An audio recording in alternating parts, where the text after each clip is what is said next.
سکھائیں، ہمیں آ کر حدیثیں سکھائیں کہتا ہوں۔ اور وہ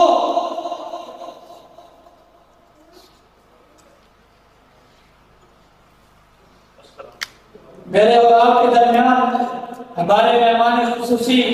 پیر و مرشد ابن عظیمت تشریف لا چکے۔ نعرہ تکبیر، نعرہ تکبیر۔ تو میں عرض کر رہا تھا کہ پاک پیغمبر صلی اللہ علیہ وسلم نے 23 سالہ دور کے اندر جو جماعت تیار کی، اس جماعت کو جماعت صحابہ کہتے ہیں۔ پھر مجھے کہنے دیجئے نا کہ دفاع صحابہ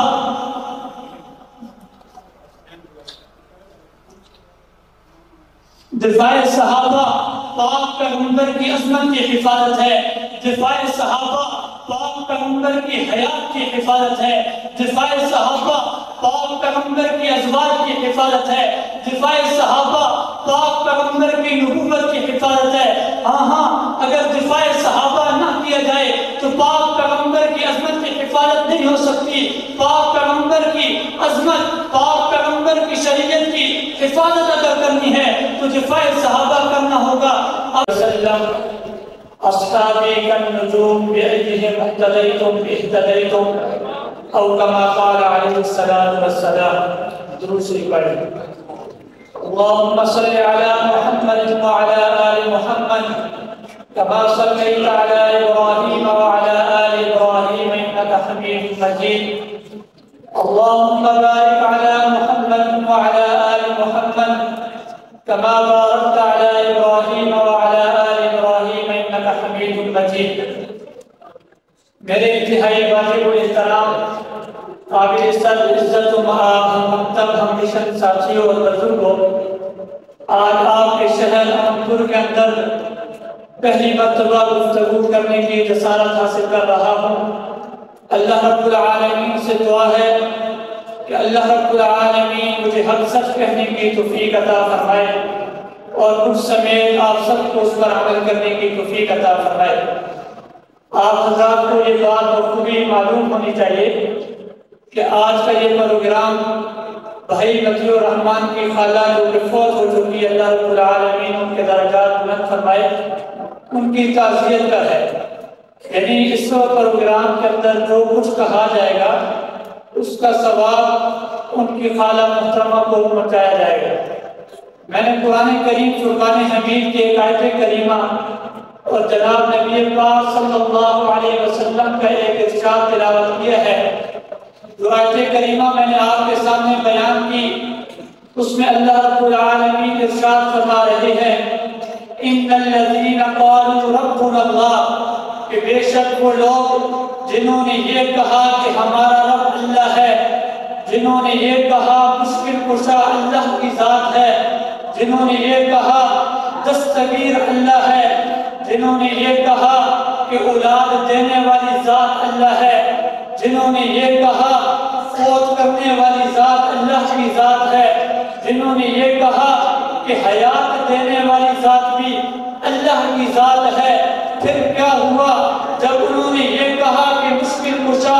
حاجت روا دستگیر اللہ کی ذات ہے، خاندان ان کے مقابلے میں کھڑے ہو گئے۔ جب انہوں نے یہ کہا کہ اولاد دینے والی ذات اللہ کی ذات ہے، رشتہ دار ان کے مخالف ہو گئے۔ اللہ رب العالمین فرما رہا ہے ثم استقاموا، سب کچھ ہونے کے باوجود وہ ڈٹا رہا، اس نے مجھے معبود مانا، اس نے مجھے مشکل کشا مانا، اس نے مجھے حاجت روا مانا۔ کل قیامت کا دن ہوگا، میدان محشر سجا ہوگا، نفسا نفسی کا عالم ہوگا۔ یوم یفر المرء من اخیہ وامہ وبنیہ وصاحبتہ واخیہ، کہ بھائی بھائی سے بھاگ رہا ہوگا، باپ بیٹے سے بھاگ رہا ہوگا، بیوی شوہر سے بھاگ رہی ہوگی کہ کہیں مجھ سے کوئی نیکی نہ مانگ لے، کہیں مجھ سے کوئی یہ پکار کر نہ دے کہ انسان مجھے یہ نیکی چاہیے، مجھے تو یہ نیکی عطا کر دے۔ اللہ فرما رہا ہے قیامت کا دن ہوگا، جنت سجی ہوگی، جہنم سجی ہوگی۔ میں اس شخص سے کہوں گا کہ دنیا کے اندر تو نے مجھے حاجت روا مانا تھا، دنیا کے اندر تو نے مجھے مشکل کشا مانا تھا، آج جنت تیرے لیے سجی ہے، جا جنت میں داخل ہو جا۔ میرے بھائیوں اور دوستو، حضور حضور صلی اللہ علیہ وسلم نے جب بھی کسی کو تبلیغ کی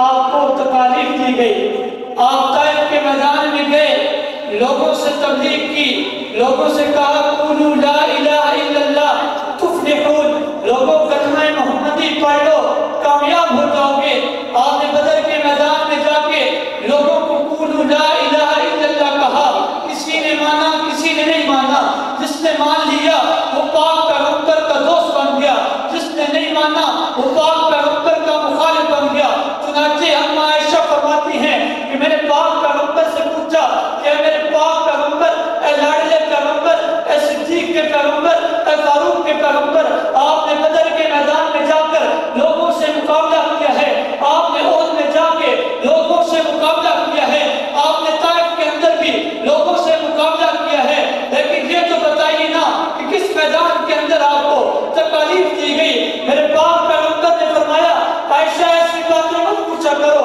ایسے سوالات مت پوچھا کرو، لیکن اما عائشہ صدیقہ نے بار بار پاک پیغمبر سے سوال کیا تو پاک پیغمبر نے فرمایا کہ میں طائف کے میدان میں گیا، طائف کے لوگوں کو جا کے کہا قولوا لا الہ الا اللہ تفلحون، لا الہ الا اللہ پڑھ لو کامیاب ہو جاؤ گے، لیکن انہوں نے ماننے کے بجائے انکار کیا، اور صرف انکار نہ کیا بلکہ نوجوانوں کو میرے پیچھے بھگایا، میں دوڑتا تھا پھر گرتا تھا، پھر دوڑتا تھا پھر گرتا تھا، یہاں تک کہ میرے ٹخنے لہو لہان ہو گئے، لیکن اے عائشہ میرا انہوں نے پیچھا نہیں چھوڑا۔ میرے پاک پیغمبر کبھی فران کی چوٹی میں جا کے لوگوں کو قولوا لا الہ الا اللہ کی تبلیغ کرتے نظر آتے ہیں، چنانچہ آپ فران کی چوٹی میں جاتے ہیں، قولوا لا الہ الا اللہ کہہ کے لوگوں کو قریب جمع کرتے ہیں، لوگوں کو کہتے ہیں آؤ میں تمہیں پیغام دیتا ہوں، سارا مجمع جمع ہو گیا۔ پاک پیغمبر سے کہا کیا کہنا چاہتے ہو؟ آپ نے کہا مجھے مال نہیں چاہیے، مجھے کوئی چیز نہیں چاہیے، مجھے ایک چیز چاہیے، اور وہ چیز یہ ہے کہ قولوا لا الہ الا اللہ تفلحون، یہ کلمہ پڑھانے آیا ہوں، اس کو پڑھ لو تو کامیاب ہو جاؤ گے۔ چنانچہ زمین سے کنکری اٹھا کے میرے پاک پیغمبر کا چچا ابو لہب کھڑا ہوتا ہے اور کہتا ہے الہٰذا محمد جمعتنا، اے پیغمبر کیا تو نے ہمیں اس لیے جمع کیا تھا؟ میرے پاک پیغمبر نے گالی نہیں دی، میرے پاک پیغمبر نے سب و شتم نہیں کیا، میرے پاک پیغمبر نے اس کے خلاف تحریک نہیں چلائی، میرے پاک پیغمبر نے اپنے چچا ابو لہب کے پیچھے صدیق کو نہیں بھیجا، فاروق کو نہیں بھیجا، عثمان کو نہیں بھیجا، حیدر کو نہیں بھیجا، معاویہ کو نہیں بھیجا، حسنین کریمین کو نہیں بھیجا، بلکہ اپنی نگاہیں آسمان کی طرف اٹھاتے ہیں، اللہ رب العالمین نے جبرائیل کو بھیجا، اے جبرائیل میرے پاک پیغمبر سے جا کے کہہ دے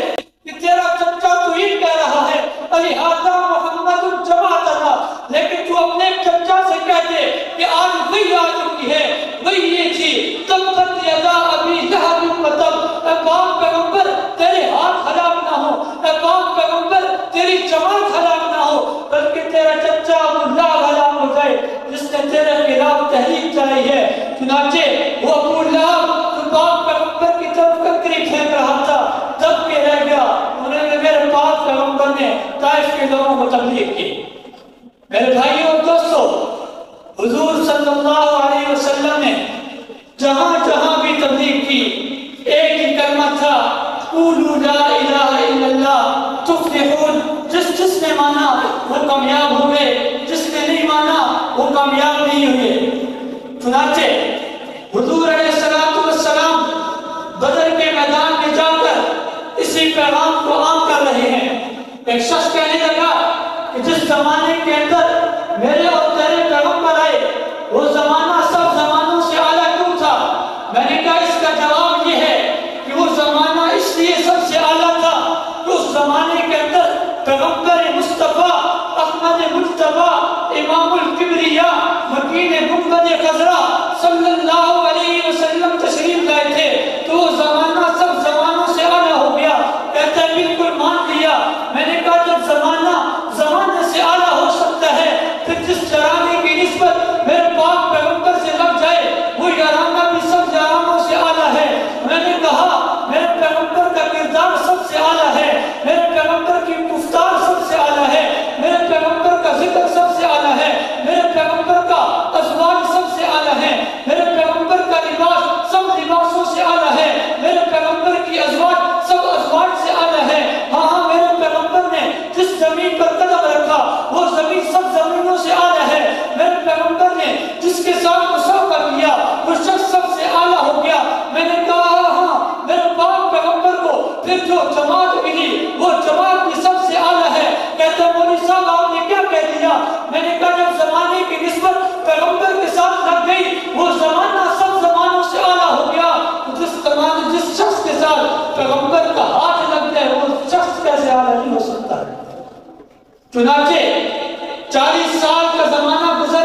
سالہ دور کے اندر پیغمبر کو جو جماعت ملی وہ جماعت جماعت صحابہ کہلاتی ہے، اور وہ ایسی جماعت ہے کہ پاک پیغمبر نے جب اس جماعت کو بدر کے میدان میں بھیجا کہ اے لوگوں تم نے کفار کے ساتھ مقابلہ کرنا ہے، تو موسیٰ کی جماعت کی طرح میرے پاک پیغمبر کی جماعت نے یہ نہیں کہا اذهب انت وربك فقاتلا، اے موسیٰ تو جان اور تیرا رب جانے، ہم نہیں لڑتے۔ لیکن جب بات آمنہ کے لخت جگر کی آئی، عبداللہ کے لخت جگر کی آئی اور اس کی جماعت کی آئی، اس جماعت نے یہ نہیں کہا انت وربك فقاتلا، بلکہ کہا اے پیغمبر ہمارے ہاتھ میں تلوار نہیں ہے، اے پیغمبر ہمارے پاس کچھ بھی نہیں ہے، لیکن حکم جب آپ نے دے دیا تو ہم لڑنے کے لیے تیار ہیں۔ بدر کے میدان میں جب اترنے کے بعد وہاں انہوں نے یہی اعلان کیا کہ بچے یتیم کرا سکتے ہیں، بیویاں بیوہ کرا سکتے ہیں، سب کچھ کر سکتے ہیں، لیکن اے نبی تیرا ساتھ نہیں چھوڑ سکتے۔ میرے بھائیوں اور دوستو، وہ جماعت جو میرے پاک پیغمبر کا ساتھ نہ چھوڑے تو میں اور آپ اس جماعت کا ساتھ کیسے چھوڑ سکتے ہیں؟ پھر مجھے کہنے دیجئے نا کہ 23 سالہ دور کے اندر پیغمبر کو جو جماعت ملی وہ جماعت جماعت صحابہ ہے۔ اس لیے میں کہتا ہوں دفاع صحابہ پیغمبر کی عظمت کی حفاظت ہے، دفاع صحابہ پیغمبر کی شان کی حفاظت ہے، دفاع صحابہ پیغمبر کے کردار کی حفاظت ہے، دفاع صحابہ پیغمبر پہ نازل ہونے والے قرآن کی حفاظت ہے، دفاع صحابہ پیغمبر کی زبان سے نکلنے والے کلمات احادیث کی حفاظت ہے۔ اگر تم چاہتے ہو کہ پیغمبر کا قرآن محفوظ رہے، اگر تم چاہتے ہو پیغمبر کی زبان سے نکلنے والی احادیث محفوظ رہے، پھر دفاع صحابہ کرنا ہوگا۔ اسی لیے گلی گلی نگر نگر چرچا یہ ہم کرتے ہیں کہ صحابہ کرام کا تذکرہ ہم کبھی بھی نہیں چھوڑیں گے، اور یہ شخص جو آج ہمارے اور آپ کے درمیان کچھ ہی دیر میں تشریف لانے والے ہیں، یہ وہ عظیم شخص ہے کہ جس نے یتیمی دیکھی ہے، جس نے اپنے باپ کا جنازہ دیکھا ہے، جس نے اپنے باپ کو خون میں لت کر دیکھا ہے۔ اگر اس نے صحابہ کرام کا تذکرہ چھوڑنا ہوتا تو آج سے کئی سال پہلے چھوڑ چکا ہوتا۔ معلوم ہوا کہ صحابہ کرام کا تذکرہ کبھی بھی چھوڑا نہیں جا سکتا، اس لیے کہ جس طرح دو علاقوں کے درمیان روابط کے لیے ایک پل تعمیر کیا جاتا ہے کہ اگر اس شخص اس علاقے والے اس علاقے میں جانا چاہیں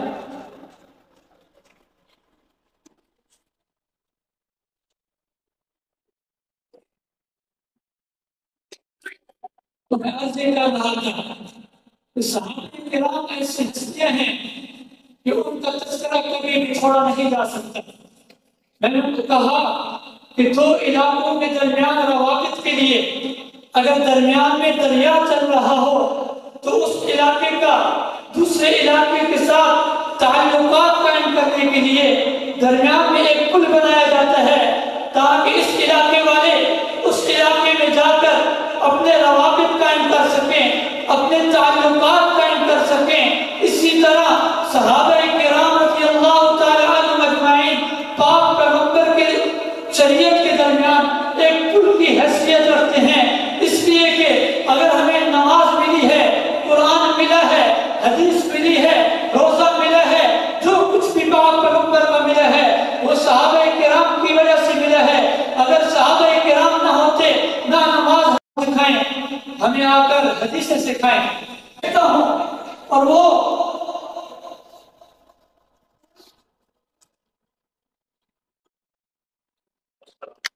میرے اور آپ کے درمیان ہمارے مہمان خصوصی پیر و مرشد ابن عظیمت تشریف لا چکے۔ نعرہ تکبیر، نعرہ تکبیر۔ تو میں عرض کر رہا تھا کہ پاک پیغمبر صلی اللہ علیہ وسلم نے 23 سالہ دور کے اندر جو جماعت تیار کی اس جماعت کو جماعت صحابہ کہتے ہیں۔ پھر مجھے کہنے دیجئے نا کہ دفاع صحابہ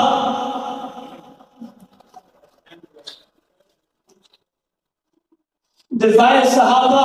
پاک پیغمبر کی عظمت کی حفاظت ہے، دفاع صحابہ پاک پیغمبر کی حیات کی حفاظت ہے، دفاع صحابہ پاک پیغمبر کی ازواج کی حفاظت ہے، دفاع صحابہ پاک پیغمبر کی نبوت کی حفاظت ہے۔ ہاں اگر دفاع صحابہ نہ کیا جائے تو پاک پیغمبر کی عظمت کی حفاظت نہیں ہو سکتی۔ پاک پیغمبر کی عظمت، پاک پیغمبر کی شریعت کی حفاظت اگر کرنی ہے تو دفاع صحابہ کرنا ہوگا۔ اب میں جس شخصیت کو دعوت دینے لگا ہوں وہ ایک عظیم شخصیت ہے،